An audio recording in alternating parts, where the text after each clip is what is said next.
Welcome back to Vegas Live with Ninon, and of course we are down here at the Peppermill on the red couch, which is mine, as I tell you all the time. Every week I tell you this is mine. I have Salvador with me. He's an activist. So this is going to be a fascinating conversation because I don't even know what an activist does. So what do you do? How are you, Salvador? Good, very good, thank you. Yes. So thanks. what does this activist really do? Because we all hear the word and we all try to understand. Yes. But what is your main point of view out there as to what you're trying to activate, I assume? An activist works on behalf of the community and different issues. So what issue are you working on at the moment? Immigration and human rights. Immigration and human rights. Well, as we know, immigration and human rights is all over the papers and the wall and the this and the that and everything else. And also, as you know, I don't get involved in politics, so I'm on neither side. So I'm kind of would like just to know, how do you feel about, obviously we're talking about the wall and we're talking about immigration. Yes, all these things that are happening lately. Yes. And there's a lot of people suffering, and there's a lot of immigrants that need a change. They need a change in status, and that's what we're working on. And that's what you're working for. Yes. Now, where are you originally from? I'm from Mexico. You're from Mexico. Yes. And did you come in with papers, or how did your situation? Now we're going to get to the nitty gritty of it. They're going to get me really into this now.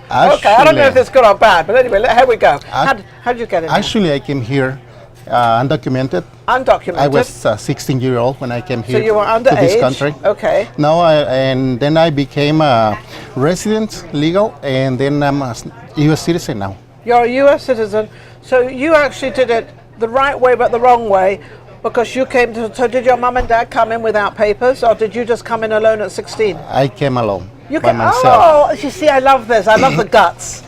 So you decided that when you came here, and that time probably was at 16. I'm not going to ask you how old you are now, because that would be awfully rude. But so when that was those years ago, many years ago, which was yes. quite, I think it was much easier then. How you came in? Was it easy coming in then? It was not easy. It wasn't? Was very hard. I risked my life like many more people do when they come really? here. But then I tried to do my best here and do what is right. And then I found that I had to do something for everybody else. That's why I did that walk from California all the way to Washington. So you're the one that did the walk? Yes. Did you do it by yourself or with a group? Yes, by myself. Salvador walked from California, Los Angeles, California, from Los Angeles, all the way to Washington D.C. Good Lord alive! How many pairs of shoes did you About 8 pairs of shoes. I hope you had a shoe company sponsoring you. Did you? No. But you had people on the way that would give you shoes. No, I had to prepare myself with everything. Oh, so you know, if he knew what he knew then, what he knows now, he could have. Oh, well, you could have everybody paying for the shoes. You could have had Nike sponsoring you. Yes, but not actually. The reason for doing that, it was helping other people. But in the way, I found a way to help myself because I was so shy. I knew that I had to do something with my life, and that's why trying to help others.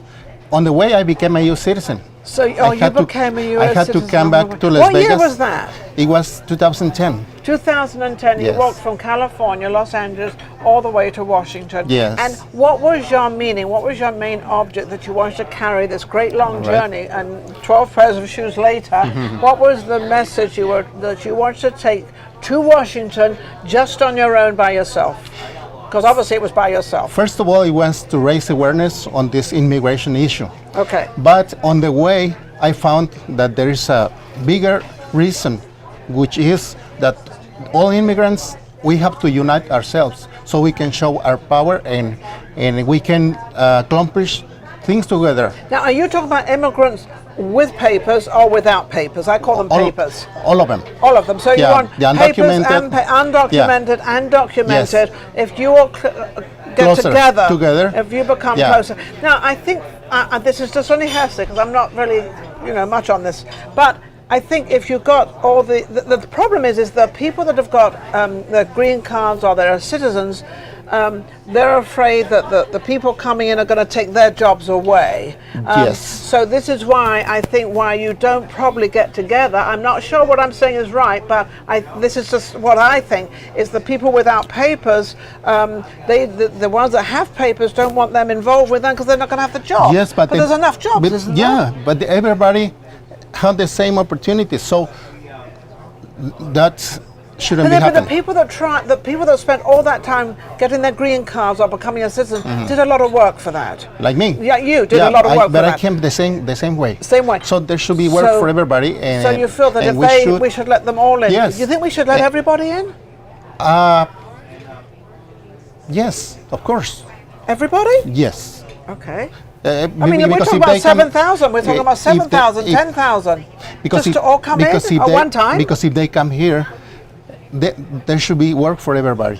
One thing we need to do is that we have to show to the new ones to respect the laws here and to... Well, see, he just said one of the great things, which I think is absolutely perfect. They have to respect the law.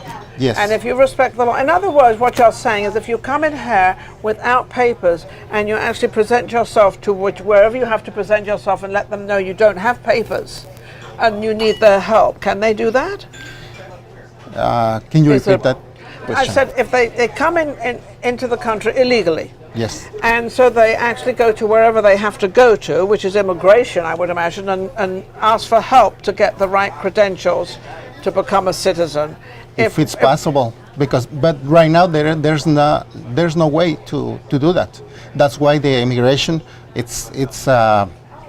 Okay, if you were setting up immigration yourself as becoming a citizen, as from Mexico, Yes. and now you're a citizen, everything's legal, everything. If you were going to set up immigration law, what would you set up?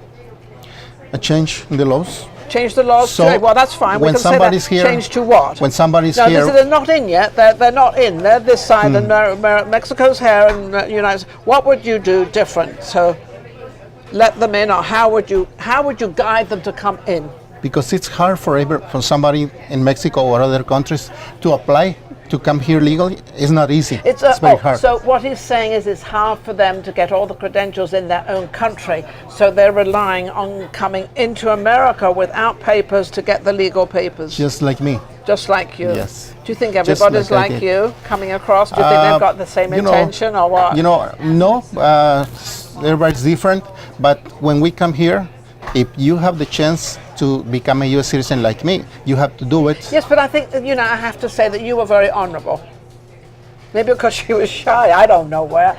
But you were very honorable because you came in, you obviously worked, you got your papers, and then you got your green card, and then you got the citizenship. So how long did that take you? It took a long time. Actually, it took me years to become a U.S. citizen. Yeah. The only reason I applied for the U.S. citizen, it was because I was going to do the walk for everybody else. Yes. And there was the danger. Why did you do the walk alone? Why didn't you have a group of people with you? Because it was hard. It was hard to find somebody who wanted to do it. Walk with you? Even people didn't want me to do it. Okay, so what message would you like to give out there to all the immigrants that have papers, haven't got papers, or how you feel you could help them, or how you feel you could give them a message of what they should do? I think that they should not be afraid of people coming here new.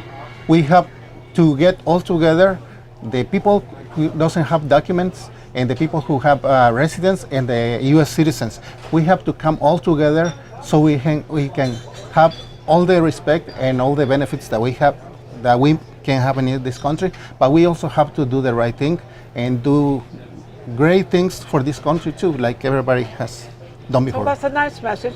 This was totally unusual for me. I did not know he was coming on, but then I never pre-interview anybody, so I never know what's going to happen. I think you've given a nice message. I think you've given a message out there on how you did it. Not that everybody's going to follow the way you do it, because we're also very, very different. But I wish everybody the best. I obviously was from England.